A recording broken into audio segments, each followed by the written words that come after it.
अति प्यारे की जय, सद्गुरु महाराज की जय, समस्त सुंदर साथ की जय।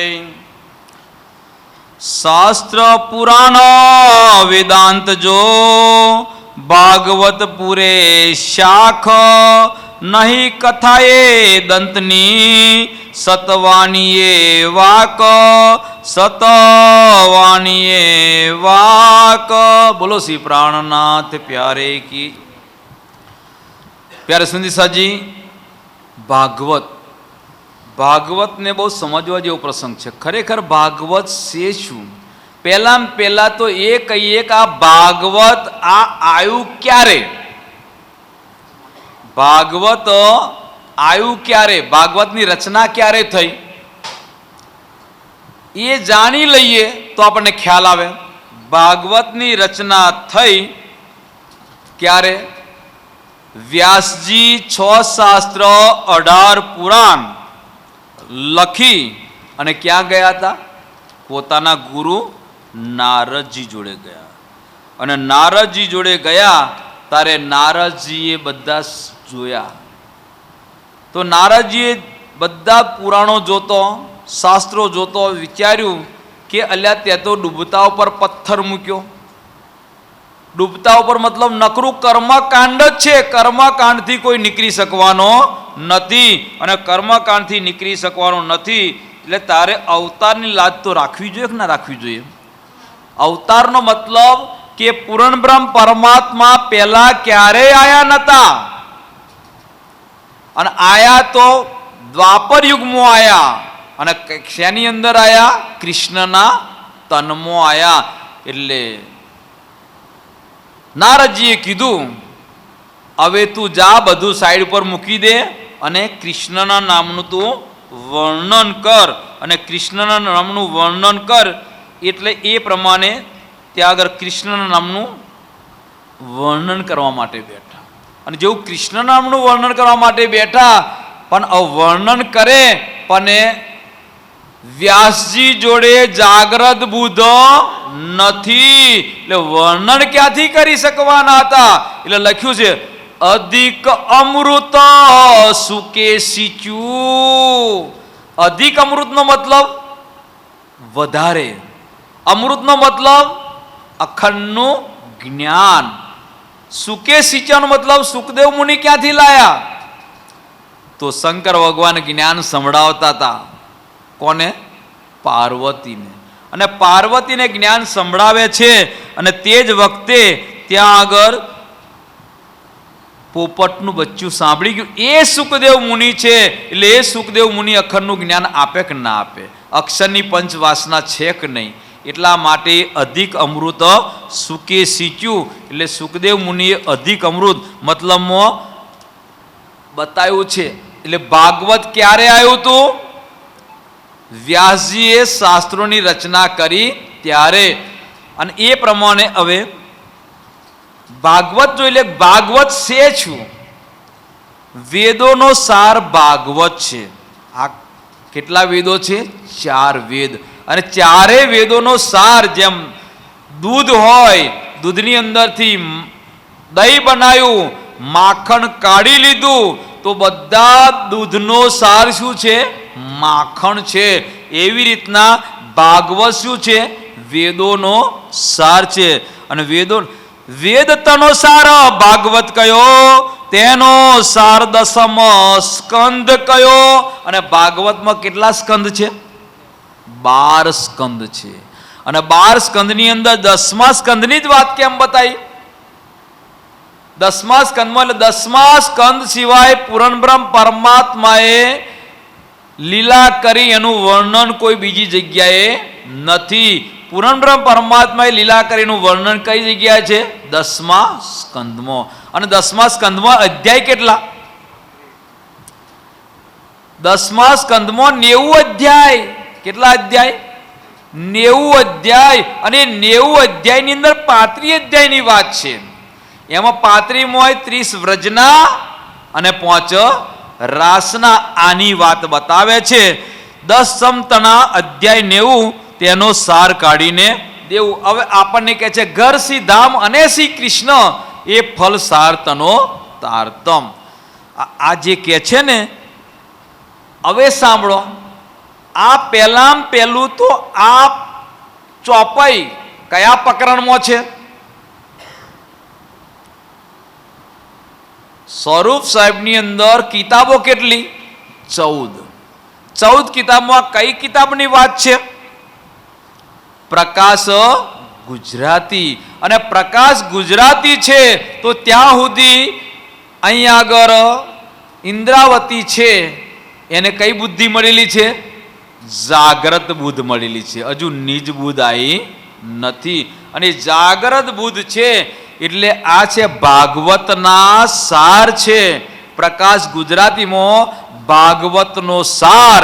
અને એ ભાગવતના સારની આ ચોપાઈ છે. ઘર શ્રી ધામ અને શ્રી કૃષ્ણ એ ફલ સાર તનો તારતમ. મતલબ પરમ ધામે અલગ છે અને કૃષ્ણ અલગ છે. હવે કૃષ્ણની વાત જોઈ લઈએ આપણે. કોઈ એમ ના માનતા કે આપણે કૃષ્ણને માનતા નથી. આપણે કૃષ્ણને માનીએ પણ છીએ, જાણીએ પણ છીએ, પૂજા નથી કરતા. માનવું કોને કહેવાય, જાણવું કોને કહેવાય અને પૂજા કોને કહેવાય એનો સાર તો જોવો પડે કે ના જોવો પડે? માનવાનો મતલબ છે કે જો ભાગવત ખોલીએ તો ભાગવતની અંદર કોનું વર્ણન આવે? 10મા સ્કંદમાં વ્રજનું આવે કે ના આવે? એટલે માનીએ તો વર્ણન કરીએ અને જાણીએ પણ છીએ. કૃષ્ણને માને છે બધાય, પણ જાણતા નથી અને પૂજાય નહીં કરતા. ખાલી માને છે. આપણે માનીએ છીએ અને જાણીએ છીએ. આ કેમ જાણીએ છીએ? આવો બરાબર સમજી લે. કારણ કે ઘર સીધામ અને શ્રી કૃષ્ણ એ સમજવાનું છે. પૂર્ણ બ્રહ્મ પરમાત્મા જ્યારે ઈશક રવત થયો તે વખતે આ બ્રહ્માંડમાં આવવાનું થયું. તો પૂર્ણ બ્રહ્મ પરમાત્મા બ્રહ્માંડમાં આવે તો નૂરી સ્વરૂપથી આવે. તો કેવી રીતના આવે? એની માટે જોશ અને આવેશની વાત બતાવી છે. જોશ અને આવેશ. જોશ કોને કહેવાય અને આવેશ કોને કહેવાય? કારણ કે હવે આપણે ઘરસી ધામને સમજવું પડશે. એ ફલ સાર તનો તારતમ છે અને ભાગવતના સારની વાત છે. જોશ કોને કહેવાય અને આવેશ કોને કહેવાય? વ્રજની અંદર જોશ હતો, રાસની અંદર જોશ હતો અને જાગણીના બ્રહ્માંડમાં આવેશ છે. આવેશ કોને કહેવાય એ કોઈ જાણતું નથી. જોશ કોને કહેવાય એ કોઈ જાણતું નથી. એ પ્રમાણે અહીં આગળ સમજવા જેવો પ્રસંગ એવો છે. અને એ પ્રસંગને સમજવા માટે બહુ વિચારીને બેસવું પડશે. એમને એમ તો બેસાય નહીં. જ્યારે વિચારમાં હશો ને તો જ તમે કરી શકશો. નહીં વિચારમાં હોય તો હજી કરી શકવાના નથી.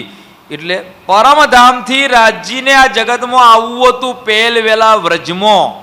તો પરમધામથી તન આવ્યું હતું કે રાજજીનો જોશ આવ્યો હતો? તો જોશ આવ્યો છે તો કોઈના કોઈ તનમાં બિરાજમાન થાય કે ના થાય? એ તનની જરૂર પડે કે ના પડે? તો એ તનનો જન્મ ક્યાં થયો? મથુરાની. આવું સાંભળજો, મથુરાની જેલમાં એ તનનો જન્મ થયો. પણ એ તનની અંદર જીવ કોનો હતો? વિષ્ણુ ભગવાનનો. અને વિષ્ણુ ભગવાનનો જીવ છે. બરાબર સાંભળજો. તો વૈકુંઠથી કોણ આવ્યું?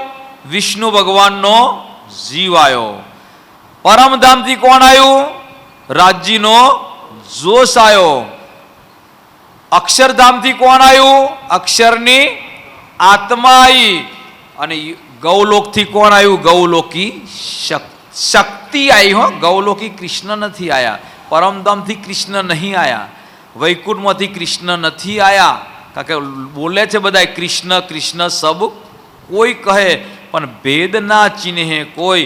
નામ એકવિધ હે સહી, લીલા ત્રિવિધ. નામ એક જ રહ્યું જન્મથી મરણ સુધી. નામ એક જ રહ્યું. લીલા કરવા વાળા 3 છે. 11 વર્ષ ને 52 દિવસ સુધી કોને લીલા કરી? અક્ષરાતીત પૂર્ણ બ્રહ્મ રાજ્યે. કોના તનમાં બેસીને? કૃષ્ણના તનમાં. 11 દિવસની લીલા કોને કરી? गौलोकी 7 दिन, गोकुळ के 4 दिन, मथुरा तो 11 દિવસની લીલા કોને કરી? ગૌલોકી. અને 112 વર્ષની લીલા કોને કરી? વૈકુંઠ વાળા વિષ્ણુ ભગવાન. તો વૈકુંઠમાં કૃષ્ણજી નહીં, એની પણ ચોપાઈ છે. શિશુપાલને જ્યારે માર્યો, કોને માર્યો? તો વિષ્ણુ ભગવાને માર્યો તો. ભાઈ તન કોનું હતું? કૃષ્ણજીનું હતું. કૃષ્ણજીનું તન છે, પણ કૃષ્ણજીના તનમાં બેસીને કોણ મારી રહ્યું છે? વિષ્ણુ. અને જેવા વિષ્ણુ ભગવાને માર્યા કોને? શિશુપાલને. તો શિશુપાલનો જીવ ક્યાં ગયો? વૈકુંઠમાં ગયો. પણ વૈકુંઠમાં તે વખતે વિષ્ણુ હતા નહીં. વિષ્ણુ કોની અંદર બિરાજમાન હતા? કૃષ્ણજીમાં. તો શિશુપાલ કી જ્યોત વૈકુંઠ ગઈ, વૈકુંઠમાં વિષ્ણુ નતા, આઈ કૃષ્ણમાં સમાઈ. તો કૃષ્ણજી વૈકુંઠમાં ખરા નથી. પરમધામની વાત કરીએ તો પરમધામમાં પણ કૃષ્ણજી નથી. પરમધામમાં તો કોણ છે? કાલે ચોપાયો જોઈ કે સાહેબ છે, અને એક સાહેબ કે હુકમથી બધું ચાલે. સાહેબ બેઠે તખત ખેલાવત, તો સાહેબ બેઠા છે. તો પરમધામમાં કૃષ્ણ નથી, વૈકુંઠમાં કૃષ્ણ નથી, તો કૃષ્ણ છે ક્યાં? એટલે ચોપાઈ ઘરથી ઘર સી ધામ અને સી કૃષ્ણ. મતલબ પરમધામ અને કૃષ્ણ એ બે અલગ છે. પરમધામમાં કૃષ્ણ નથી, નથી ને નથી. એ ફલ સાર તનો તારતમ. તારતમે અજવાલું અતિ થાય, આ શંકા નવ રહે મન માહે. અને એ પણ હવે આવો, બહુ સરસ લખ્યું છે વાણીમાં. વાણીમાં એટલા બધા સરસ શબ્દો છે, પણ આપણે એનો વિચાર કરીએ. જો આ ભાગવત છે, ભાગવતનો ખુલાસો થઈ જાય તો તરત જ જે બ્રાહ્મણો છે ને, એ બ્રાહ્મણોની રોજી રોટી મટી જાય. કેમ મટી જાય? કે ભાગવતનો ભેદ લખ્યું છે. વિપ્ર તણો વેપાર બાજે છે, ભાઈ ભાગવત હાટ ના ચાલે તો જ ફરી ફરી મુળગો જય વચન જઈને ઝાલે. અને એ જ પ્રમાણે આપણને કહે છે. તો પણ દોષી નહીં દેવાય એવો. બ્રાહ્મણોને દોષ દેવાની જરૂર નથી. ચોપાઈ સાંભળી લો. આ કિરંતન કિતાબ 126મું પ્રકરણ છે. કોઈ વિપ્રોને દોષમાં દેજો, એ કલયુગના એધાન. આગમ ભાખ્યું મળે છે સર્વે, વૈરાટ વાણી રે પ્રમાણ. કોઈ દાડ કોઈ બ્રાહ્મણને આપણે દોષ આપવાની જરૂર નથી. શેમાં લખ્યું છે? વિતકમાં. શેમાં લખ્યું છે? વાણીમાં. વિતકમાં કઈ જગ્યાએ લખ્યું છે? ઉદયપુરના પ્રસંગમાં. વાણીમાં ક્યાં આગળ લખ્યું છે? 126મા પ્રકરણમાં. કયા પ્રસંગના અનુસંધાનમાં? રામ ભગવાન જતા હતા અને ત્યાં આગળ પેલો વિભીક્ષણ આવ્યો, અને વિભીક્ષણ આવી અને રામના ચરણોમાં પ્રણામ કર્યા. કોને કર્યા? ચોપે બોલી લઉં. અસુર થકી સમ ખાધા ભભીક્ષણે, આગળ શ્રી રઘુનાથ તમસુ કપટ કરું તો કુલીમાહે બ્રાહ્મણ થાવું આપ. એટલે કિરંતન કિતાબ 126મી પ્રકરણ અને ચોપાઈ નંબર 39. બરાબર સાંભળજો. ઉદયપુરમાં છે કે નહીં? ઉદયપુરના રાણાએ પેલા પંડિતોને મોકલ્યા, તો પંડિતોએ નિંદા કરી હતી કે નથી કરી? કોની કરી હતી? ઉદયપુરમાં પંડિતોએ નિંદા કોની કરી હતી? વિતક દર વર્ષે સાંભળો છો. ઉદયપુરના રાણાએ કીધું ને, લ્યા જાઓ પંડિતો, હવે અહીં બધા વાતો કરે છે કે કોઈ સાધુ આવ્યો છે, અને સાધુ આવ્યો છે ને તો બધાને ભેગા કરે છે ને બધાને લઈને બેસે. આ સાધુની તમે તપાસ કરી આવો, તપાસ કરી આવો. એ વખતે પેલા પંડિતો આવ્યા હતા, અને પંડિતો આવ્યા, અને પંડિતો આવ્યા તો ખરા, પણ થયું કેવું? થયું એ પ્રમાણનું થયું કે પંડિતોએ આવીને જ્યારે બેઠા, પ્રાણનાથજીએ પ્રશ્ન પૂછ્યા, જવાબ ના આવડ્યો એટલે પંડિતોએ નક્કી કર્યું કે આપણી રોજી ભાગી નાખવાના, આપણને બેકાર બનાવી દેશે. તા કે શું કરો? નિંદા કરવાની ચાલુ કરો, નિંદા કરવાની ચાલુ કરો. તો બોલો નિંદા કરી કે ના કરી? અરે રાણા, આ તો બુરે વૈરાગી, ઓનું તો મોઢું ના જોવાય. બોલો શ્રી પ્રાણનાથ. કોણે કહ્યું? પંડિત. તો તે વખતેના પંડિતો કહેતા હોય તો આ કલયુગ વાળા કેક ના કે? અને તો 400 વર્ષ જ થયા છે, વધારે થયા નહીં. એટલે કે ચિંતા નહીં કરવાની. કોની ઓલાદ કીધું છે? એ તો ઇનકા બડકા બ્રહ્મા. પછી પેલા ઋષિઓની વાત બતાવી, ભૃગુ ઋષિની વાત બતાવી, અને એ તો ચોખ્ખી બતાવી. ચોખ્ખી કેવી ચોખ્ખી બતાવી છે? ભલે આપણને કોઈ અસુર કે ચિંતા કરવાની જરૂર નથી, પણ અસુર કોણ છે ને એ આપણે અહીંથી ચોપાઈથી સિદ્ધ કરી નાખીએ. બરાબર સાંભળો. અસુર થકી સમ ખાધા ભભિક્ષણે, આગળ શ્રી રઘુનાથ. ભભિક્ષણ કોણ હતો? કઈ વંશજનો હતો? ભાઈ રાવણ કુળનો હતો કે નહીં? આપણને રાવણ કુળના મોને છે. રાવણ કુળનો તો એ તો અભિક્ષણ હતો. રાવણનો ભય હતો કે નહીં? અસુર થકી સમ ખાધા ભભિક્ષને, આગળ શ્રી રઘુનાથ. તમસુ કપટ કરું તો કુલી મોહે. કળિયુગમાં બ્રાહ્મણ થઈને આપ, એટલે કોઈ દિવસ બ્રાહ્મણના ચક્કરમાં પડવાનું નહીં. કેમ નહીં પડવાનું? એ બિહારીજીએ બતાવ્યું હતું. બિહારીજીએ કીધું એટલે આ મહારાજ 3 નિયમ બનાવી દઈએ આપણે. કેટલા? કેવા 3 નિયમ બનાવવાના? નીચ જાતને તારતમ નહીં આપવાનો, મારા ને તારા સિવાય કોઈને આપવાનો નહીં, અને વિધવા સ્ત્રીને નહીં આપવાનો. તો પ્રાણનાથજીએ 3 નિયમો તોડ્યા કે ના તોડ્યા? કેવી રીતના તોડ્યા? કે ભાઈ દેવચંદ્રજી છે, ખોજીબાઈને તારતમ આપ્યો, એ વિધવા હતી. અને બીજું રૂહો ઉતરી 4 વર્ણો, 4 વર્ણમાં આવી છે રૂહો. રાજજી 4 વર્ણમાં આવ્યા છે. રાજજી 4 વર્ણમાં આવ્યા છે, અને 4 વર્ણમાં આવ્યા છે. રાજજીની ઓળખાણ કોઈ કરી શક્યું નથી. એ વર્ણને હિસાબે ઓળખવા જાય છે, પણ વર્ણને હિસાબે ઓળખવા જાવશો ને એમાં તમારો બહુ મોટો ગોટાળો છે. કેવો ગોટાળો છે? પ્રાણનાથજી ક્ષત્રિયમાં આવ્યા એટલે બચારા પ્રાણનાથજીનું નામ નહીં લેતા. ભાઈ પહેલા રાજજી કયા આવ્યા? આહિર જાતિ. કઈ કહેવાય?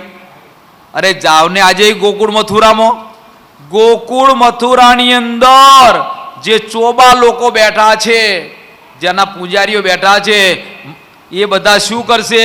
પૂજારીઓ આપણે ભોગ લઈને ધરાઈએ ખરા, પણ એ પૂજારી કોઈ દર એમાં પ્રસાદ ખાય? કેમ નહીં ખાય? આ તો કોને ધરાયો? આહિરને. છોટી જાતિ એટલે ખાતા નથી.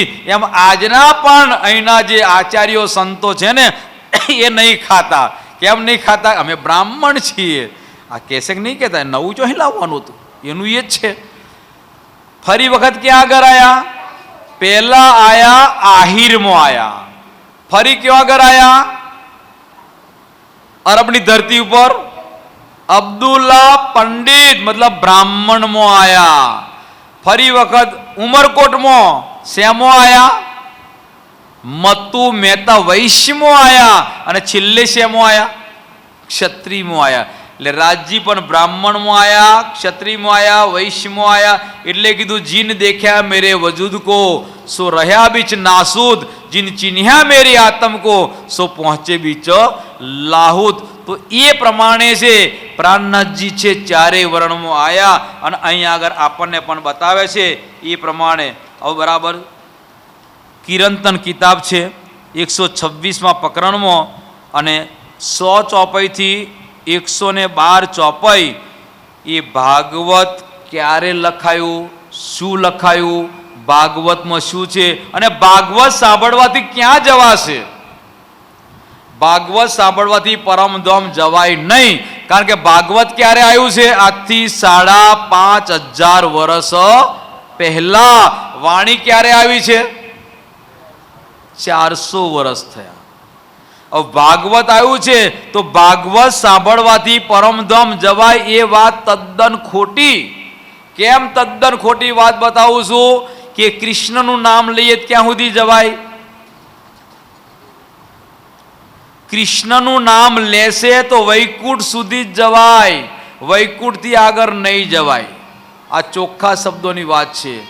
પરીક્ષિત રાજા હતો, કેટલા વર્ષ પહેલાની વાત છે?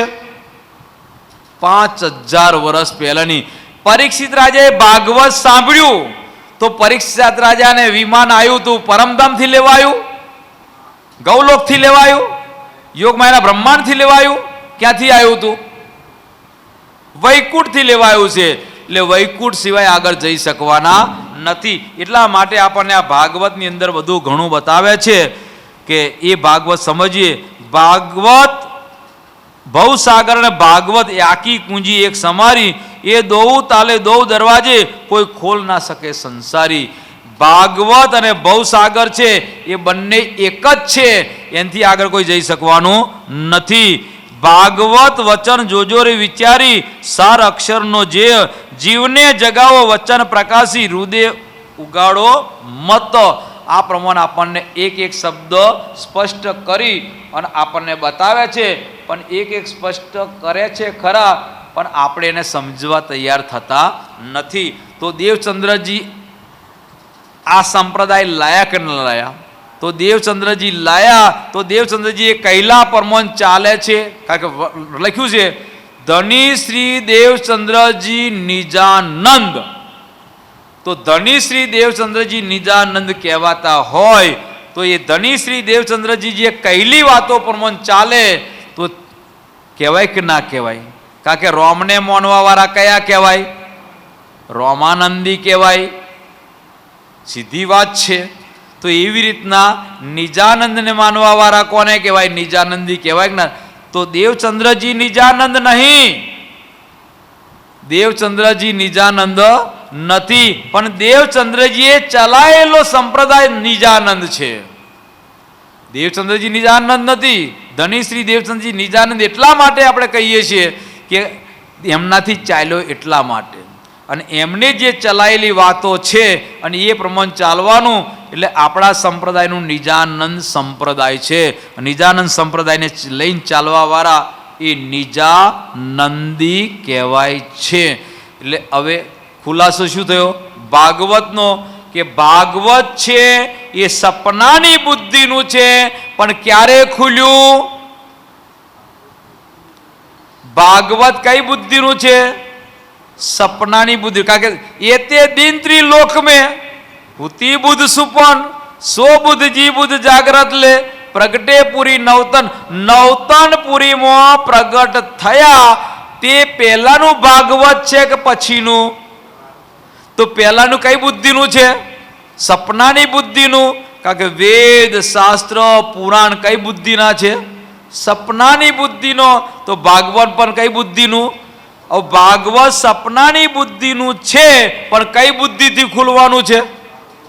જાગ્રત બુદ્ધિ. એટલે સંપ્રદાય પદ્ધતિમાં બે ભાગ અલગ કર્યા છે. શાસ્ત્ર શ્રવણ શ્રી. કેમ શાસ્ત્ર ભાગવત કીધું? કેમ શાસ્ત્ર રામાયણ ના કીધું? કેમ શાસ્ત્રને દેવી ભાગવત ના કીધું? શિવપુરાણ ના કીધું? વેદ ના કીધા સાંભળવા માટે? સાંભળવા માટે ભાગવત એકલું જ કેમ કીધું? રામાયણ સાંભળવા ના કીધું, વેદ સાંભળવા ના કીધા, બીજા પુરાણો સાંભળવા ના કીધા? ભાગવત એકલું સાંભળવાનું કેમ કીધું? કે ભાગવતમાં પાર બ્રહ્મે જે લીલા કરી હતી એનું વર્ણન છે. એટલા માટે આપણા માટે સાંભળવા માટે શું હતું? ભાગવત હતું. પણ ક્યાં સુધી? જાગ્રત બુદ્ધ નથી આવી ત્યાં સુધી. અને જાગ્રત બુદ્ધ જેને મળી છે એ કોઈ ભાગવત સાંભળવા જાય નહીં ને. અને જાગ્રત બુદ્ધ છે એ ભાગવતનો ભેદ ખોલી શકશે. નકર જાગ્રત બુદ્ધ સિવાય ભાગવતનો ભેદ કોઈ ખોલી શકવાનું નથી. એ આપણને વાણીમાં પણ સિદ્ધ કરી બતાવે છે. હવે આપણો આગળ જોઈ લે. આ તો વ્યાસજીનું કહું છું, તમે માનજો સાધો સંત. ન માનો તો જઈ વ્યાસજીને પૂછો. એ બેઠા છે ભાગવત. તો ભાગવતમાં કોણ બિરાજમાન છે? વ્યાસજી. ભાગવતની આરતી ઉતારો તો કોની આરતી ઉતરે? વ્યાસજીની. ભાગવતને ભોગ લગાવો તો કોને ભોગ લાગે? રાજી વ્યાસજીને ભોગ લાગે. આરતી ઉતારો તો રાજજીની ઉતરે કે વ્યાસજીની ઉતરે? ભોગ લગાવો તો રાજજીને ભોગ લગાવે કે વ્યાસજીને? પગે લાગો તો રાજજીને પગે લાગ્યા કે પછી વ્યાસજીને? કોને પગે લાગવાનું? એટલા માટે આપણને કીધું કે ભાઈ ભાગવત હતું અને આજે પણ આપણે વર્ણન કરીએ છીએ. એટલે આપણે કૃષ્ણજીને માનીએ છીએ. કેમ કે કૃષ્ણજીની અંદર પાર બ્રહ્મે લીલા કરી હતી એટલા માટે. અને કૃષ્ણજીને જાણીએ પણ છીએ કે જન્મ મથુરાની જેલમાં થયો હતો. ત્યાર પછી 11 વર્ષ ને 52 દિવસ ગોકુળમાં રહ્યા. ત્યાર પછી ફરી વખત છે એ ક્યાં ગયા?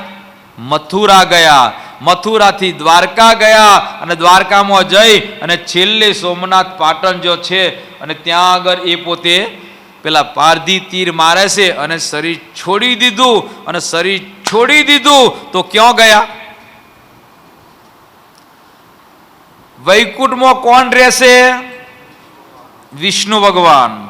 વૈકુંઠથી વિષ્ણુ ભગવાન અયોધ્યામાં આયા અને અયોધ્યામાં જન્મ લીધો તો વૈકુંઠથી કોણ આવ્યું હતું? વિષ્ણુ. જન્મ લીધો તો શું કહેવાયા? ભગવાન શ્રી રામ. અને એ ભગવાન શ્રી રામ લીલા કર્યા પછી ફરી વખત છે એ શરીર છોડી દીધું અને અંદરથી શક્તિ નીકળી ગઈ. ક્યાં ગઈ? જ્યાંથી આવી હતી. તો ક્યાંથી આવી હતી? વૈકુંઠથી કોણ આવ્યું હતું? રામ આયા હતા કે વિષ્ણુ આયા હતા? તો વૈકુંઠમાં કોણ ગયું? રામ ક્યાં ગયા? એ જ પ્રમાણે વૈકુંઠથી મથુરાની જેલમાં જન્મ લીધો. કોને લીધો? વિષ્ણુ ભગવાને. કારણ કે લખ્યું એક અવતાર મૂળ શ્રી કૃષ્ણનો મથુરા મટ્યો જે વસુદેવ કો વાયક દે તરત વલિયો તે. એ પ્રમાણે મથુરાની જેલમાં કોણ આવ્યું વૈકુંઠથી? ભગવાન શ્રી વિષ્ણુ. અને એ વિષ્ણુ ભગવાને જન્મ લીધો અને ફરી વખત છે 125 વર્ષ લીલા કરી અને ફરી વખત સોમનાથ પાટણ જે પીપળાના ઝાડને ટેકો દઈને બેઠા હતા જેને બાલકા તીર્થ કહીએ છીએ અને ત્યાં શરીર છોડી દીધું. તો વૈકુંઠ કોણ ગયું? કૃષ્ણ ગયા કે વિષ્ણુ ગયા? તો કૃષ્ણ ક્યાં ગયા? આજે કૃષ્ણને માનવા વાળા ક્યાં જશે? એમનો કોઈ આધાર પુરાવો છે નહીં. હા, હજુ એમાં ગોટાળો કરશો નહીં. બહુ સરસ લખ્યું છે. રાસની અંદર જે લીલા છે એ લીલા અખંડ છે. લીલા કરવા વાળા અખંડ નથી. લીલા કોને કરી હતી? રાજજીએ, શ્યામાજીએ અને સખીઓએ. તો લીલા કરવા વાળા ક્યાં જતા રહ્યા? પરમ ધામમાં. અને ફરી જાગણી બ્રહ્માંડમાં આવ્યા. હવે એ લીલા કરી છે એ લીલા અખંડ છે એટલે એની અંદર પણ કૃષ્ણજી નથી, નથી અને નથી. એનું પ્રમાણ પણ છે વાણીમાં કે જ્યારે મથુરામાં જઈ અને કંસને કોને માર્યો? વૈષ્ણવો મોહ થકી નિધિ ન્યારી દીધ આપણને અવિનાશ. નામ તત્વ કયું? શ્રી કૃષ્ણ જે લીલા ખેલે અખંડ રાસ. અખંડ લીલા છે તો મથુરામાં કંસને કોને માર્યા? લીલા અખંડ છે. પણ જે અહીંયા છે ને વિષ્ણુ ભગવાન, એ વિષ્ણુ ભગવાન છે એ આ જગતમાં છે, એનાથી આગળ જઈ શકવાના નથી. તો એ પ્રમાણે આપણને અહીંયા આગળ ચોપાઈ છેલ્લે બતાવી દી. શાસ્ત્ર પુરાણ વેદાંત જો ભાગવત પૂરે શાખ. ભાગવત સાક્ષી પૂરે છે, વેદો સાક્ષી પૂરે છે, પુરાણ સાક્ષી પૂરે છે. કોની? નહીં કથા એ દંતની. આ વાણી કોઈ મુખારવિંદની કથા નથી. સતવાણી એ વાક. અને એ જ પરમધામની વાત છે. એટલે પરમધામમાં કૃષ્ણ નથી. એટલે કહ્યું ઘર ધામ અને શ્રી કૃષ્ણ. કૃષ્ણ પરમધામમાં, પરમધામમાં કૃષ્ણ, કૃષ્ણ પરમધામમાં કૃષ્ણ. એ નથી વાત. અહીંયા આગળ છે કૃષ્ણ અલગ છે અને પરમધામ અલગ છે. એ બંનેને અલગ કરવા વાળું આ તારતમ્ય જ્ઞાન છે. બોલો શ્રી પ્રાણનાથ પ્યારે કી